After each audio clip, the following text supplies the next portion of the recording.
ಯೇಸು ಸ್ವಾಮಿ ರಾತ್ರಿ ಎಲ್ಲ ಪ್ರಾರ್ಥಿಸುತ್ತಿದ್ದರು. ಯೇಸು ಸ್ವಾಮಿ இரவெல்லாம் ஜெபித்தார். ನೀವೆಲ್ಲ ಏನ್ ಮಾಡ್ತಾ ಇದ್ದೀರಿ? நீங்கள என்ன பண்றீங்க? ಮನೆಗೆ ಹೋಗಿದ ತಕ್ಷಣ ಚೆನ್ನಾಗಿ ಮಾಂಸ ತಿಂದು ಭಯಂಕರವಾಗಿ 12 ಗಂಟೆ ನಿದ್ದೆ ಹೊಡಿತೀರಾ. வீட்டுக்கு போன நல்ல கறி சாப்பாடு சாப்பிட்டு 12 மணி நேரம் நான் தூங்குறீங்க. ಆದ್ರೆ ಯೇಸು ಸ್ವಾಮಿ ರಾತ್ರಿ ಎಲ್ಲ ಪ್ರಾರ್ಥಿಸುತ್ತಿದ್ದರು. ஆனா ಯೇசு ಸ್ವಾಮಿயோ இரவெல்லாம் ஜெபித்தார். ಆ ರೀತಿ ನೀವು ನಾವು ಮಾಡುವುದಾದರೆ அதுபோல நீங்களும் நாமும் பண்ணுவதானால் ಬೆಳಗಿನ ಜಾವ ಯಾರಾದ್ರೂ ನಿಮ್ಮನ್ನು ಸಂಧಿಸಿದ್ರೆ காத்தால யாராவது உங்களை சந்தித்தால் ನೀವು ಒಂದೇ ಒಂದು ವಾಕ್ಯ ಹೇಳುವುದಾದ್ರೆ ஒரே ஒரு வார்த்தை சொன்னால் போதும் ಅಲ್ಲಿ ಅದ್ಭುತಗಳಾಗುತ್ತವೆ. அந்த இடத்துல அற்புதங்கள் நடக்கும். ಅಲ್ಲಿ ಅದ್ಭುತಗಳಾಗುತ್ತವೆ. அந்த இடத்துல அற்புதங்கள் நடக்கும். ಯೇಸು ಸ್ವಾಮಿ ತೋರಿಸಿದಂತ ಮಾದರಿಯನ್ನು ನೀವು ತೋರಿಸಬೇಕು. ಯೇಸು ಸ್ವಾಮಿ ಕತ್ತು கொடுத்ததை நாமும் பின்பற்ற வேண்டும். ಮೂರನೇದಾಗಿ ಲೂಕನು ಬರೆದಂತ 3ನೇ ಅಧ್ಯಾಯ ಲೂಕಾ எழுதிய 3வது அதிகாரம் 22ನೇ ವಚನ 22வது வசனம். ಎಷ್ಟೋ ಜನರು ಬೈಬಲ್ ಓದುತ್ತಾರೆ. எவ்வளவு பேர் பைபிள் படிக்கிறாங்க. ಆದ್ರೆ ಚಿಕ್ಕ ಮಗುವಿನ ಜ್ಞಾನಸ್ನಾನ ಪಡೆದುಕೊಳ್ಳುತ್ತಾರೆ. ஆனா சின்ன குழந்தைகள ஞானஸ்தானத்தை எடுத்துக்கறாங்க. ಆದ್ರೆ ಈ ಜಾಗದಲ್ಲಿ ஆனா இந்த இடத்துல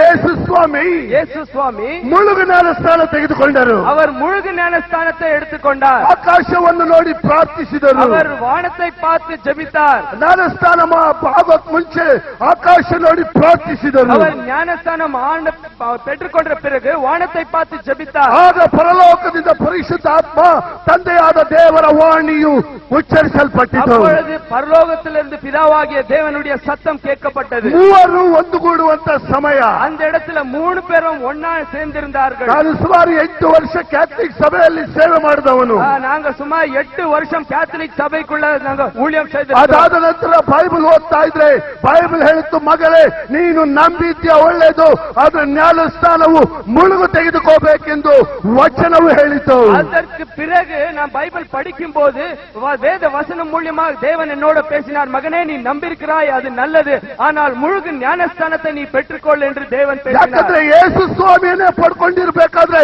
ನಾನು ಯಾಕೆ ಪಡ್ಕೋಬಾರ್ದು?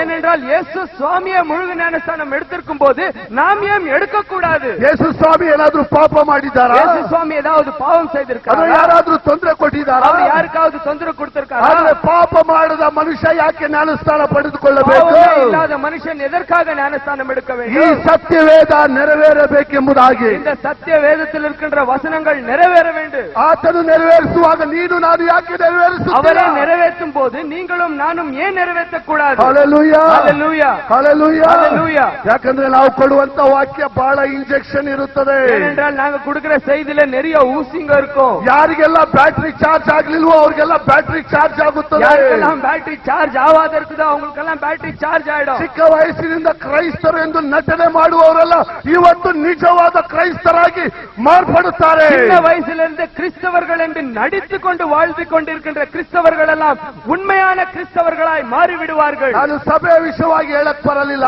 எந்த சபையை குறித்தும் நான் பேச வரல. ಕ್ಯಾಥಲಿಕ್, ಪೆಂಟೆಕೋಸ್ಟ್, ಪ್ರಾಟೆಸ್ಟೆಂಟ್ಸ್ ಅಂತ ಹೇಳಕ್ ಬರಲಿಲ್ಲ. ನಾನು ಕ್ಯಾಥಲಿಕೋ ಪೆಂಟೆಕೋಸ್ಟೋ ಪ್ರೊಟೆಸ್ಟೆಂಟ್ ಎಂದು சொல்ல வரல. ನಾನು ಕ್ರೈಸ್ತನೆಂದು ಹೇಳಕ್ ಬಂದಿದ್ದೇನೆ. நான் ஒரு கிறிஸ்தவன் என்று சொல்ல வந்திருக்கிறேன். ಎಲ್ಲಿ ಹೋದರೂ ನಾನು ಕ್ರೈಸ್ತನಾಗಿ ಜೀವಿಸುತ್ತೇನೆ. நான் எந்த இடத்திற்கு போனாலும் கிறிஸ்துவாய் ಎಲ್ಲಿ ಜೀವಿಸಲು ನಾನು விரும்புகிறேன். ಎಲ್ಲಿ ಹೋದರೂ ನನ್ನ ಸಭೆ ಬಗ್ಗೆ ಮಾತಾಡೋಲ್ಲ, ನಾನು ಕ್ರೈಸ್ತನೆಂದು ಹೇಳುತ್ತೇನೆ. நான் எங்க போனாலும் என்னுடைய சபை பத்தி நான் குறித்து நான் பேசுவதில்லை. நான் ஒரு கிறிஸ்தவன் என்று நான் பேச விரும்புகிறேன். ಯಾಕಂದ್ರೆ ಸಭೆ ಬೆಳೆಸೋದು ಯೇಸು ಸ್ವಾಮಿ, ನಾವಲ್ಲ. ஏனென்றால் சபையை வளர்த்துவது இயேசு சுவாமி, நாம் அல்ல. ಸಭೆ ಮುರಿದಾಕೋದು ಯೇಸು ಸ್ವಾಮಿ, ನಾವಲ್ಲ. சபையை ஒடித்து போடுவதும் இயேசு சுவாமி, நாம் அல்ல. ಆದ್ದರಿಂದ ಯೇಸುವನ್ನು ಯಾರು ನಿಜವಾಗ್ಲೂ ಹಿಂಬಾಲಿಸುತ್ತಾರೋ ಜನಸಂಖ್ಯೆ ಅವರು ಹಿಂದೆ ಬರುತ್ತಾರೆ. யாரெல்லாம் உண்மையாக இயேசுவை பின்பற்றுகிறார்களோ அவர் பின்பு நிறைய ಜನங்கள் வருவார். ಯಾಕಂದ್ರೆ ನಾವು ಯೇಸು ಸ್ವಾಮಿಗೋಸ್ಕರವಾಗಿ ಎಲ್ಲದಕ್ಕೂ ಸಿದ್ಧವಾಗಿರಬೇಕು. ஏனென்றால் நம்ம இயேசு சுவாமிக்கோஸ்கரம் எதை வேண்டாலும் செய்ய நம்ம ஆயத்தமா இருக்க வேண்டும். ಯಾಕಂದ್ರೆ ಯಾವಾಗ ನಾನು ಯೇಸು ಸ್ವಾಮಿನ ನಂಬಿದನೋ ನನ್ನ ಗೌಡ ಕಮ್ಯುನಿಟಿ ಗೇಲಿ ಮಾಡಕ್ಕೆ ಪ್ರಾರಂಭಿಸಿತು. ஏனென்றால் எப்பொழுது நான் இயேசு சுவாமியை நான் விசுவாசித்தனோ என்னுடைய கவுடா சமுதாயம் என்னை கேலி செய்ய ஆரம்பம் பண்ணது. ಏನೋ ಕೀಳ್ ಜಾತಿಯಲ್ಲಿ ಹೋಗಿ ಸೇರ್ಕೊಂಡಿದ್ಯಾ? என்னடா ஒரு கீழ் ஜாதியில போய் சேர்ந்துட்டு இருக்க? ಆದ್ರೆ ಅವ್ರನ್ನ ಕರೆದು ನಾನು ಹೇಳೋದು, ஆனா அவங்களை கூப்பிட்டு நான் சொல்றது, ನಾನು ಮೇಲ್ ಜಾತಿಯಲ್ಲಿ ಸೇರಿದ್ದೇನೆ. நான் மேல் ஜாதியில சேர்ந்திருக்கிறேன். Hallelujah, hallelujah. ಈ ಭೂಮಿಯಲ್ಲಿ ಜಾತಿ ಮತ ಭೇದಗಳು, ಆದ್ರೆ ನಮ್ಮ ಯೇಸು ಸ್ವಾಮಿಗೆ ಯಾವ ಜಾತಿ ಭೇದವಿಲ್ಲ. ஆனா இந்த உலகத்திலுக்குத்தான் ஜாதி மதம் வேற்றுமைகள், ஆனால் இயேசு சுவாமி இல்ல, எந்த ஜாதியோ மதமோ இல்ல. ಇನ್ನು ಕೆಲವೇ ದಿವಸಗಳಲ್ಲಿ இன்னும் சில நாட்களில் ಇರಾಕಿಗೆ ಯೇಸು ಸ್ವಾಮಿ ಬರಲಿದ್ದಾರೆ. ஈராக்குக்கு இயேசு சுவாமி வரப்போறார். ಅಲ್ಲಿ ಎಲ್ಲಾ ಬೈಬಲ್ಗಳು ಹೋಗಲಿದೆ. அங்க எல்லாம் பைபிள் அந்த இடத்திற்கு போக போகுது. ಅಲ್ಲಿ ಕ್ರೈಸ್ತರ ಆಲಯಗಳು அந்த ಸ್ಥಾಪನೆಗಳಾಗುತ್ತವೆ. இடத்துல கிறிஸ்துவ ஆலயங்கள் கட்டப்படும். ಎಲ್ಲೆಲ್ಲಿ ಕಮ್ಯುನಿಸ್ಟ್ ಇದೆಯೋ ಅಲ್ಲೆಲ್ಲ ಯೇಸು ಸ್ವಾಮಿ எந்தெந்த ಬರಲಿದ್ದಾರೆ. இடத்துல எல்லாம் கம்யூனிஸ்ட் ஆளுங்க இருக்கிறாங்களோ அந்த இடத்துல எல்லாம் இயேசு சுவாமி ஆலயங்கள் கட்டப்படும். ಹಲ್ಲೆಲೂಯಾ, ஹalleluya, ಹಲ್ಲೆಲೂಯಾ. ஹalleluya. ನೀವು ಯಾರು ಭಯ ಪಡಬೇಕಾಗಿಲ್ಲ. நீங்க யாரும் பயப்பட தேவையில்லை. ಯಾಕಂದ್ರೆ ನಿನ್ನಲ್ಲಿ ವಾಸ ಮಾಡುವ ಯೇಸು ಸ್ವಾಮಿ ಎಲ್ಲಾ ದೇವರಿಗಿಂತ ದೊಡ್ಡ ದೇವನು. ஏனென்றால் உனக்குள் ஜீவிக்கிற தேவன் எல்லா கடவுளை காட்டிலும் பெரிய தேவன். ಯಾಕಂದರೆ ஏனென்றால் ಯೇಸು ಸ್ವಾಮಿ இயேசு சுவாமி ನನಗಾಗಿ எனக்காக ನಿನಗಾಗಿ எனக்காக ಆತನ ರಕ್ತವನ್ನೇ ಸುರಿಸಿದ್ದಾನೆ. அவருடைய ரத்தத்தையே சிந்திருக்கிறார். ಆದ್ರೆ ಬೇರೆ ದೇವರುಗಳು ஆனால் வேற கடவுளுங்களோ ನನ್ನ ರಕ್ತವನ್ನು ಕುಡಿಯಲು ಬರುತ್ತಾರೆ. அவருடைய ரத்தத்தை குடிக்கிறதுக்கு தான் ಆದ್ರೆ வந்திருக்கிறாங்க. ಯೇಸು ಸ್ವಾಮಿ ತನ್ನ ರಕ್ತವನ್ನೇ ನಿನಗಾಗಿ ನನಗಾಗಿ ಸುರಿಸಿದ್ದಾರೆ. ஆனா இயேசு சுவாமி அவருடைய சொந்த ரத்தத்தை உனக்காயும் எனக்காகவும் கிரயமாய் தந்திருக்கிறார். ಯಾವ ದೇವರಾದರೂ எந்த கடவுளானோ ಒಂದು ತೋಟದಲ್ಲಿ ಹೋಗಿ ஒரு தோட்டத்துல போய் ರಕ್ತ ಬೆವರಾಗಿ ನನಗಾಗಿ ನಿನಗಾಗಿ ಪ್ರಾರ್ಥಿಸುವ ದೇವರುಂಟು. ரத்த வேர்வையை சிந்தி எனக்காகவும் உனக்காகவும் ஜெபித்த கடவுள்கள் இருக்கிறார்களா? ಆ ದೇವರು ಯಾರಂದ್ರೆ ಯೇಸು ಒಬ್ಬನೇ.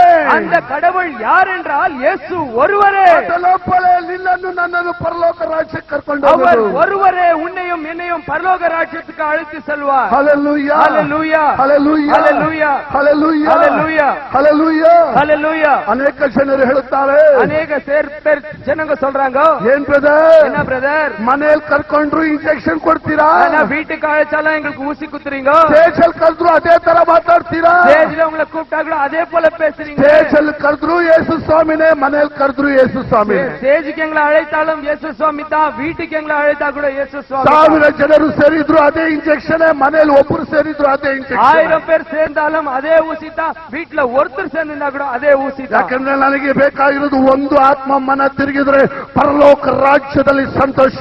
ஏனென்றால் எனக்கு தேவையா இருக்கிறது ஒரு ஆத்ம மனம் திரும்பினால் பரலோக ராஜ்யத்தில் சந்தோஷம். ಈ ಜಾಗದಲ್ಲಿ ಅನೇಕ ಕುಡುಕರು ಕುಡಿಯೋದು ಬಿಟ್ರೆ ಅಷ್ಟೇ ಸಾಕು, ನನಗೆ ಎಷ್ಟೋ ಸಂತೋಷ. இந்த இடத்துல நிறைய